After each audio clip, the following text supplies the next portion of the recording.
Ako na sa pinakamahalagang parte ng ating gawain. Pero bago po natin tawagin ang ating preacher, welcome po sa Silanganan Community Christian Church. Ayan, we hope and pray na tuloy-tuloy pong ating pagsasama para sa ating Panginoon. And wini-welcome ko po si Kuya Nod and si Gib, kasama si Ate Olive. Ayan, welcome po ulit sa Silanganan Community Christian Church. And ngayon naman po, i-welcome na po natin ating attorney, June Ireveri.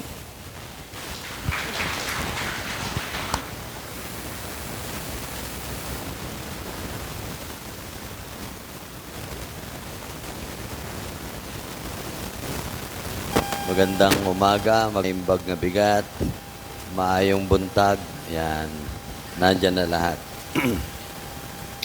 Okay,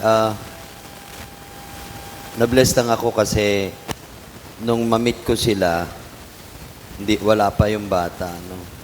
And we were even praying for a child for them, and we are so happy na nandyan na yung blessing. Praise the Lord. Palakpakan natin ang Panginoon.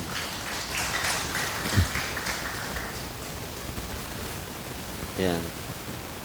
Bago po ako magsimula, hihilingin ko muna yung aking asawa na magbigay ng kaunting patutuo. So, please come and share anything from your life. Hindi mo naman ako na binigyan ng buwelo.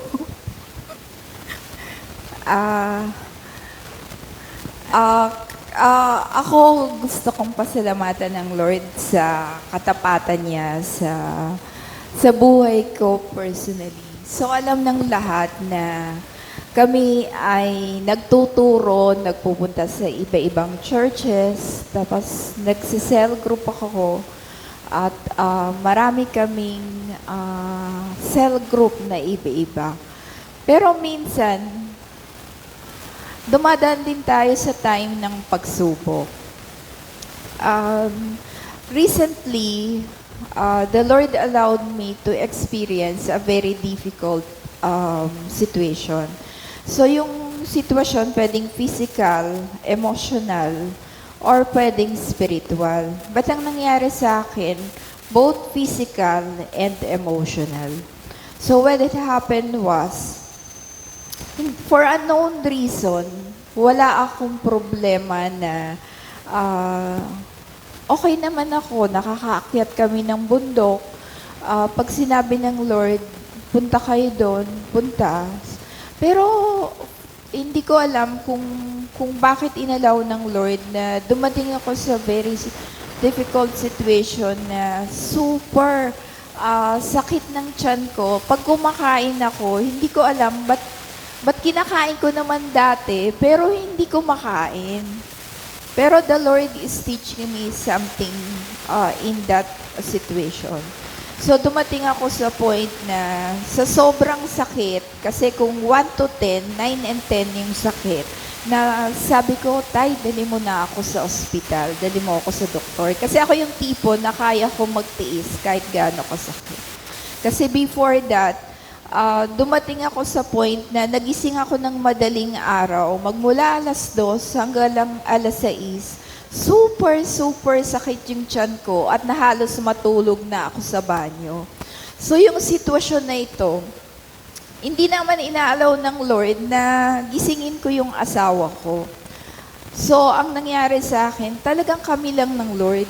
Lord, tulungan mo ako. Hindi ko maintindihan yung sitwasyon, pero alam mo yung sitwasyon.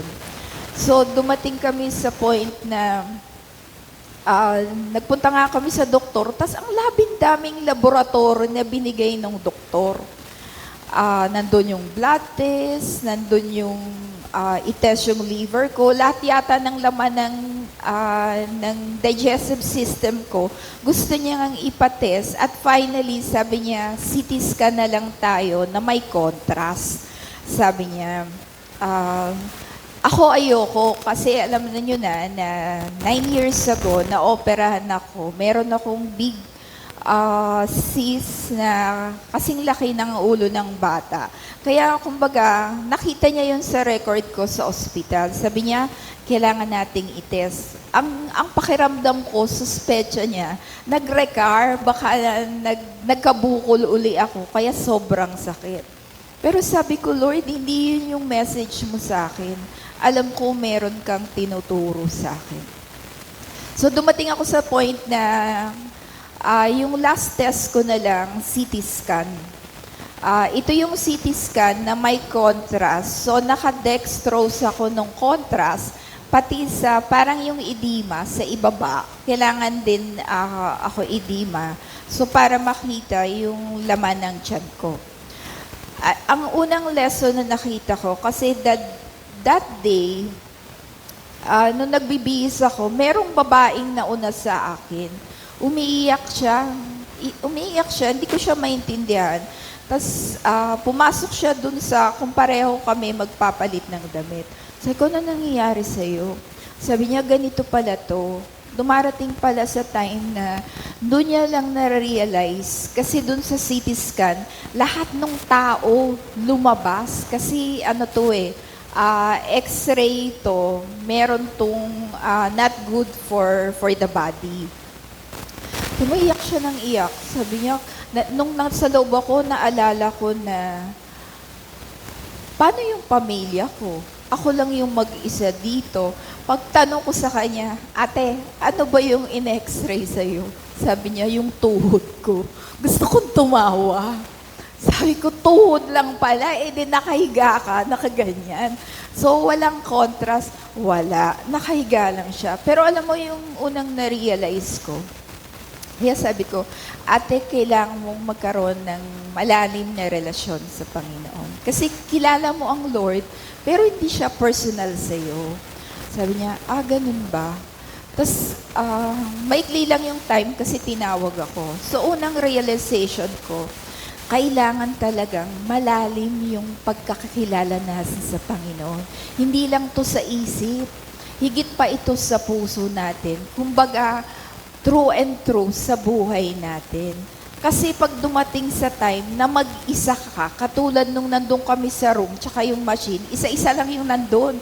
Lahat ng nag-assist sa akin, lumabas sila. Pati yung nagbabasa ng x-ray, nasa labas siya. May phobia nga ako sa mga ganong machine because of yung experience ko 9 years ago. Na MRI ako, na ultrasound ako, lahat na yata ng machine na dadaanan ko. Alam mo, yung time na yon, kahit kilala ko ang Lord, sabi ko, Lord, tulungan mo ako. Hindi dahil sa hindi ako nagtitiwala sa iyo, kundi may fear ako. Sabi ko, lagi ko sinasabi, wala namang problema kung kuhanin ako ng Lord. Pero may takot pala ako. Alam mo, sabi ko, nung practice, pasok, labas, hinga, inhale, exhale, ganon. Tapos, ganon yung nangyari. Tapos nung nilagay sa akin yung sa tiyan ko, sa ilalim pinadaan, parang uminit yung tiyan ko. Tapos lalo na nung nilagay niya ako ng contrast, na naka-IV. Sabi ko, bakit ang bigat ng likod ko? Parang hindi ko na siya maigalaw. Sabi ko, nung nangyari, yun yung time na sabi ko, Lord, tulungan mo ako. Hindi ko maintindihan nito, bakit mo ako iaalaw sa ganitong sitwasyon. Alam niyo yung prayer ko, Lord, pwede ba dito ka sa tabi ko? Or, pwede ba padalan mo ako ng angels mo? And true enough, pagpikit ko, nang isinalang ako at lumabas ako, nakapikit ako, kita-kita ko, may 2 angels beside me. Madali lang talaga yung scan na to eh. Pero mahirap lang sa body ko at meron akong, Lord, mag-isa ako rito. Alam niyo, yun yung realization ko na darating pala tayo sa time na ngayon, nandyan yung mga kapatid natin, nandito yung family natin, nandito yung anak natin, at sinasabi natin, kilala natin ang Lord.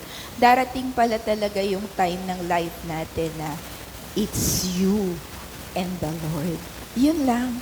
Doon ko lang na-realize na ganito pala ang sitwasyon kapag dumating yung ang Diyos lang ang kaharap ko. Kaya tumanong nga ako sa sarili ko, Lord, handa nga ba ako? Samantalang tumatayo ako sa harapan. Ang buhay ko ba ay maayos para totoong makaharap ako sa harapan mo? So, yun yung unang realization ko. And yung pangalawang realization ko, sabi ko, Lord, whatever happens, although alam mo ayokong operahan uli, yung mga iba-iba pang laboratories ko, nakuha ko na. Pero ang sinasabi, wala silang makita except na allergy lang ako sa isang gamot. So sabi ko, Lord, ganito pala ito. Yung sitwasyon na kahit kailan, kahit ano yung sitwasyon, kailangan sumunod ako sa Lord. Mahirap eh. Mahirap yung sitwasyon. In fact, nung nakuha ko yung unang laboratory na sinasabing na allergy ako sa gamot, ayoko nang mag-undergo ng CT scan. Bukod sa mahal na, kumbaga, may fear nga ako na mag-solo dun sa isang kwarto at dadaan ako sa machine. At ang iniisip ka pa, MRI yon. Yung MRI kasi, para kang naka sa tubo, tas ang ingay-ingay. Ayoko nun. Tapos nung nakita ko, hindi pala ito. Yun lang pagdadalaan ako sa isang malaking machine. At nevertheless, nakita ko na kailangan pala handa tayo talaga. Minsan kala natin handa tayo, pero yung life ko, hindi pala handa. Yung bang, ang life ko ba maayos para pagharap ko sa Lord, maayos nga ba ako? May mga bagay ba ang pinagagawa ang Lord sa akin na di ko ginagawa? May mga bagay bang susurrender sa akin ng Panginoon para pagharap ko, sa Kanya ako haharap. Yun yung realization ko sa sitwasyon. So, yun yung pangalawang realization ko. Sabi ko nga, sige Lord, lahat ng bagay na hindi kaaya-aya sa'yo, na kahit na nagtuturo ako, meron pang mga bagay. Eto na yun, Lord. Eto yun. Kasi wala naman palang itong magagawa eh.